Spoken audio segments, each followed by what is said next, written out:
You know, we often talk about escapism in fiction. You read a book to get away from a bad day or a rough job or just the general boredom of reality. But I want you to picture something a little different today. Oh, this is a fun one. Right. What happens when the reality you're escaping from is actively trying to destroy you? And what if the place you escape to isn't just a fantasy, but is actually more real than the world you left behind? That is the terrifying and honestly fascinating premise we're dealing with today. We're looking at a story that suggests our reality, the one we touch and feel every day, might just be a flimsy curtain. And if you pull it back, you don't just find a fantasy land, you find the secret history of the entire world. Welcome to the deep dive. Today, we're tackling a piece of narrative fiction called Range Error, Behind the Curtain. We are specifically zooming in on chapters 18 and 19. And I have to say, looking at the source material, it's a really difficult one to categorize. It really is. It's a complete genre bender. One minute I felt like I was reading a domestic thriller, like a really dark, claustrophobic psychological drama. Then suddenly, I'm in a sci-fi metaphysics seminar, and the next thing I know, I'm in 14th century Venice looking at historical figures. It sounds totally chaotic when you list it out like that, but there is a very specific thread tying it all together. And our mission today is to pull on that thread. We basically need to unpack three distinct layers. First, the psychological breakdown of the protagonist, Grace, and her terrifying mother. Second, this metaphysical dimension called Mobius that completely rewrites how we see time. And third, and this is the part that actually made me put my coffee down when I was reading a theory about the Voynich manuscript. The unreadable book. The unreadable book. The text throws out a theory about who wrote it that is so audacious I almost want it to be true. It connects a domestic dispute in the present day to a feminist rebellion in the 1300s. It is wild. And obviously we have to talk about the ending because just when you think you have a handle on the history, the story throws us headfirst into the future. But let's not get ahead of ourselves. We need to start where the text starts, with Grace. Where? And Bad Day doesn't even quite cover it. We are dropped right into the inciting incident. Where are we exactly? We're in a hallway in a house that feels like an active war zone. She watches her mother take a literal kitchen knife, and plunge it into a file folder sitting on the bed. A file folder. Yeah, her husband's work file. Grace's dad. That is such a specific, violently strange image. Yeah. Stabbing paperwork. It feels petty and psychotic all at once. It sets the tone immediately. This isn't just anger. It's a desire to erase someone entirely. But then the bedroom door whines. The text calls it a treacherous whine. And the mother spots Grace. The description of the mother here really stuck with me. Eyes like burning pits, black as coal. It's almost demonic. It triggers a chase sequence that feels straight out of a horror movie. Grace sprints to her room, but she knows the lock isn't going to be enough. She has to wedge a floating shelf. She literally rips the shelf off the wall and jams it between the door handle and the floor. Because her mother is ramming the door from the other side. Breaking the bearings, she is throwing her entire body weight against it. And while she's ramming it, she's screaming these awful things. You're just like him, and selfish son of a bitch. It's just raw, unfiltered hatred. But here's what I found really interesting. Usually in thrillers, the crazy mother is just a trope. She's the villain. End of story. But the text actually pauses to analyze why she is doing this. This is where we get into the psychological profile. Later in the text, we get an analysis from a character named 87. We'll get to him in a second.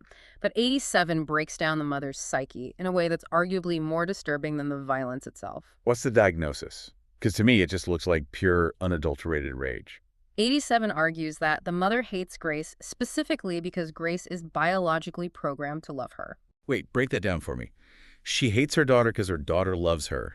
That seems completely backward. It makes sense if you accept 87's premise. He explains that the mother's entire identity is fake. He describes it as a sandcastle of opinions. She has built a world where she consumes things to feel real rather than actually connecting with people. She creates this artificial persona. Okay, that resonates. I mean, we all know people who live for the image rather than the reality. Right. So when she sees genuine affection like Grace's biological love, or she sees something truly beautiful or true, she panics. Beauty feels like a threat, like a judge to her. It reveals that her sandcastle is just sand. It threatens the lie she lives in. So she has to destroy the beautiful thing to protect her fake reality. That is incredibly deep for a thriller. It's not just mom is crazy. It's mom is a narcissist terrified of authenticity. Exactly. And that fear manifests as violence. She is trying to break the door down because Grace represents a reality she simply cannot control. So Grace is trapped. The door is buckling. The bearings are snapping. This is the moment where most people would call the police or hide under the bed. Grace does something else entirely. She puts on headphones. And this is the shift. She doesn't just block out the noise, she initiates a transition. This introduces us to 87. Now, when I first read this, I thought, okay, 87 is an imaginary friend. Grace even calls him that. She thinks she's dissociating to cope with the trauma. That's the logical assumption for the reader to make. But 87 pushes back hard on that. He corrects her immediately. He says, I am not conjured.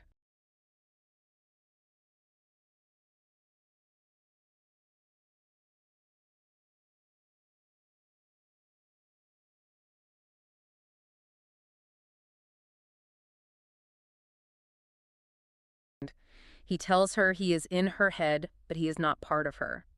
It's a crucial distinction. In the logic of this story, 87 is an independent entity who just happens to be using her consciousness as a terminal.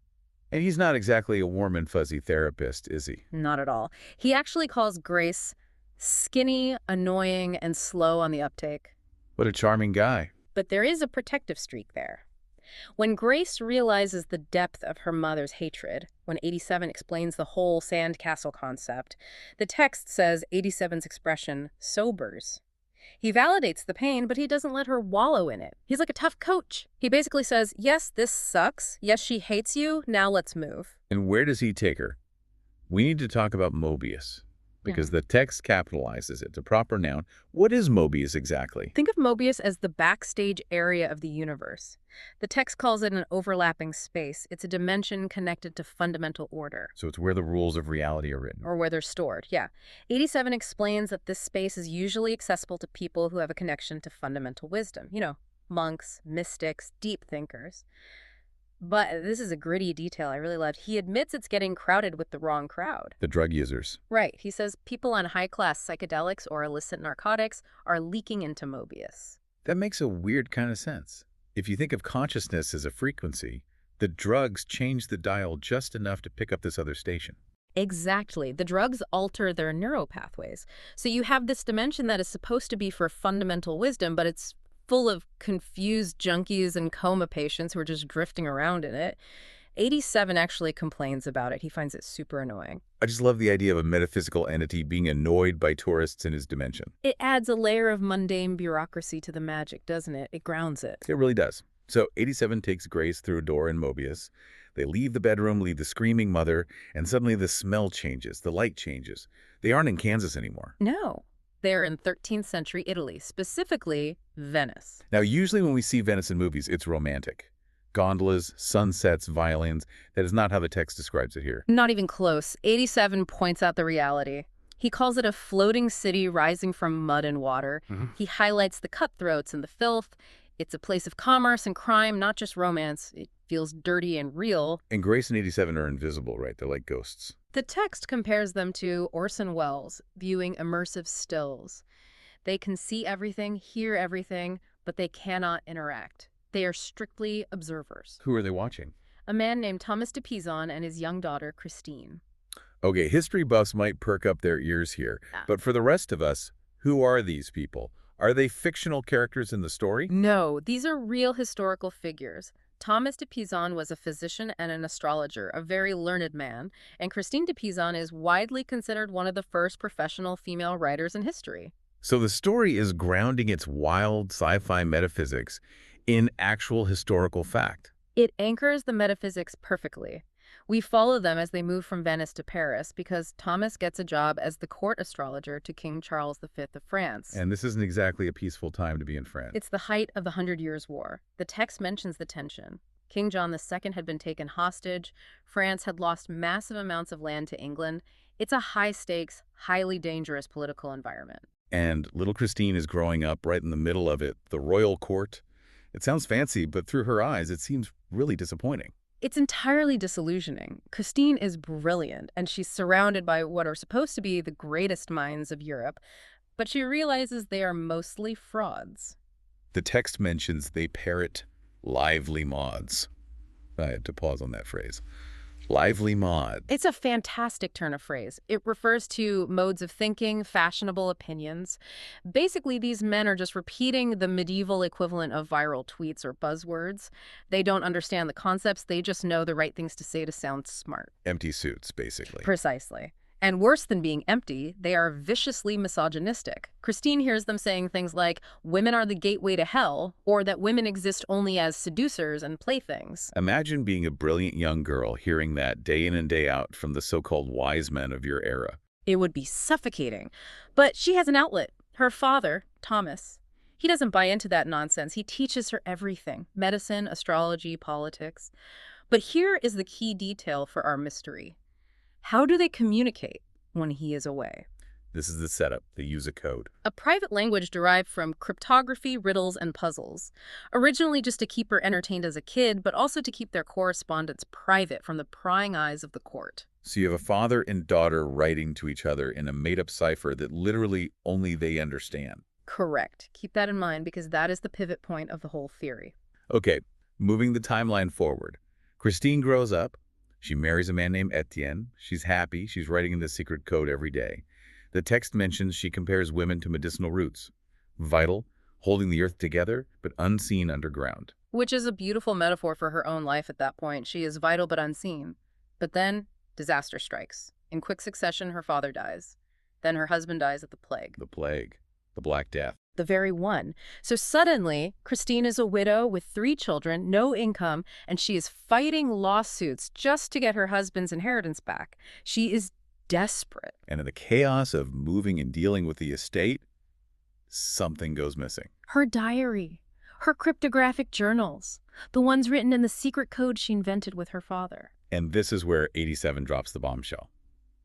This is the moment where the history lesson turns into a full-blown conspiracy theory. The big aha moment. 87 tells Grace that this lost diary represents the Voynich manuscript. It is such a clever theory. For any listeners who haven't fallen down this Wikipedia hole before, the Voynich manuscript is a real book. It's carbon dated to the early 15th century. It's full of bizarre illustrations of plants that don't exist, naked women bathing in green pools, and complex astrological charts. Yeah, the text. Completely undecipherable. The world's best cryptographers, including the guys who cracked the Enigma code in World War II, have tried to read it. No one has cracked a single sentence. It is the Mount Everest of linguistic mysteries. And this story claims it's just Christine. It's just Christine's diary. 87 calls her the first professional troll. I laughed out loud at that. A medieval troll. But think about the profound irony here.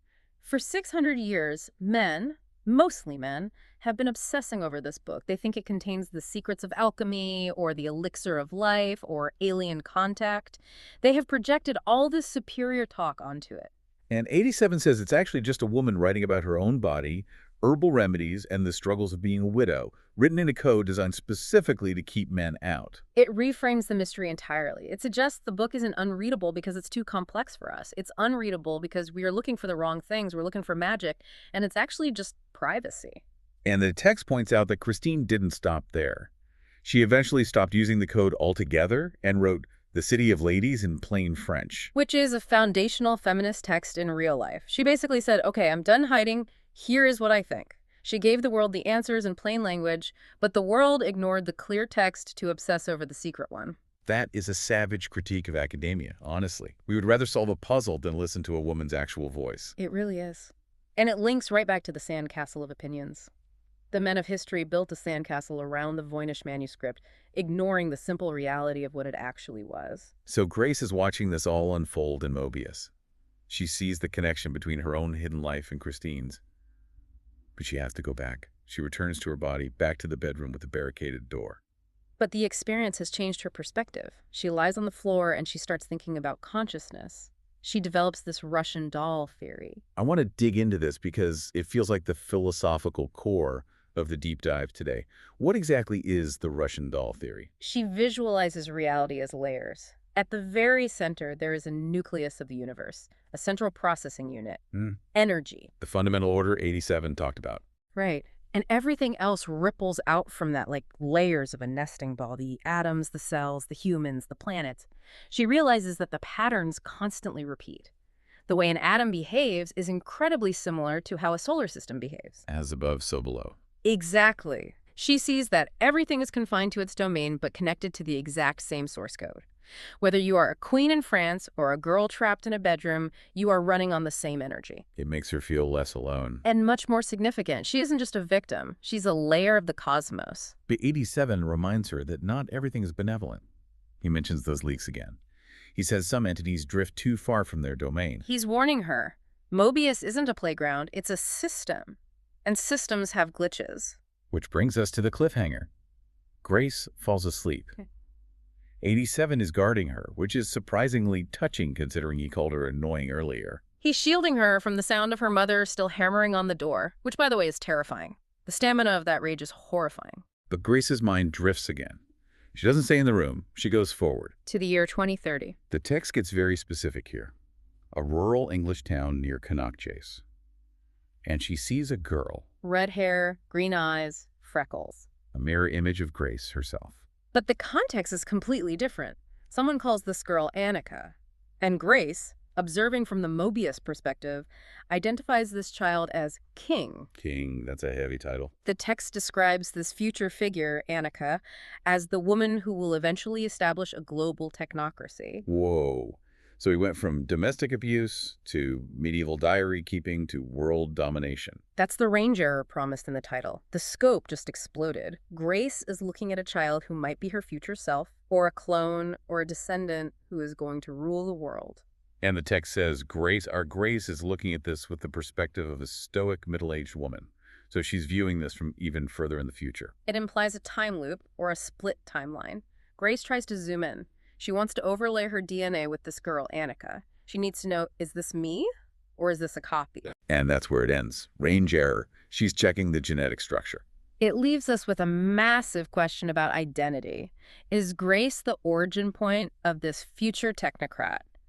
Or is she just another layer in the Russian doll? It's a lot to process. It is. So if we step back and look at the whole picture, Grace, the mother, Christine de Pizan, the Voynich manuscript, the technocrat, what is the takeaway here? What is this deep dive really about? I think it's about the concept of unseen connections. Elaborate on that. Look at the characters who suffer. The mother suffers because she denies connection. She lives in a fake world. The men at the French court suffer, or are at least portrayed as fools, because they ignore the reality of the women around them. They miss the connection entirely. And the characters who survive. They embrace the unseen. Christine creates a code to protect her inner self. Grace creates, or discovers, 87 to access a deeper reality. They survive because they understand that what you see isn't everything there is. They peel back the curtain.